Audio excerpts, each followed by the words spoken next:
guys, so welcome to my channel. Today is another movie review, obviously, and that review is of 10 by 10, and if you haven't heard of it, you're welcome. 10 by 10 is a 2018 thriller film directed by Susie Ewing in her feature directorial debut and written by Noel Clarke. The film follows Lewis, who kidnaps a woman named Kathy in broad daylight and takes her to his home, where he locks her in a soundproof cell and attempts to extract a dark secret from her past. I can't deny that as I was watching this, I made note of the fact the first half of the movie is incredibly slow. It certainly takes its time in getting to where it's going, which, given this film only has an 88-minute runtime, feels like too much time to waste. But on the other hand, this drawn-out time is filled with very subtle visual clues to suggest where the film is going. At first I didn't notice them, but once I did, I was incredibly surprised and impressed with how well thought out each moment of the film was. A lot of details were included if one is only interested enough to look or listen, like listening to the news broadcast on the television, noticing the camera makes sure to put a certain photo in the frame, or make sure we know that our lead is looking at recorded news clips. Very fine details, and if you pay attention to them, you can understand what's going on. The performances by Luke Evans and Kelly Reilly were quite fantastic. From the moment we see Evans' character, Lewis, we can see this man is going through something, but we can see he has an agenda. He is desperate, he is methodical, and he is determined, for reasons we don't know or understand until much later. He never drops that performance. In fact, it only ever escalates. As the stakes get higher, his behavior becomes more one of despair, but far more determined, but for different reasons. Watching his performance was truly compelling. Even when he wasn't having any dialogue, he still was able to convey the character's emotions, which I loved.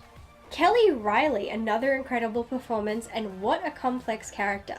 As we watch Reilly's performance as Kathy, although she is the victim and a very tough, proactive victim at that, which is fantastic, there is just something off about her. Something that comes off as disingenuous. Early on, she just seems like someone who can't be trusted, so even though we don't know what's going on, you are very much on Lewis's side.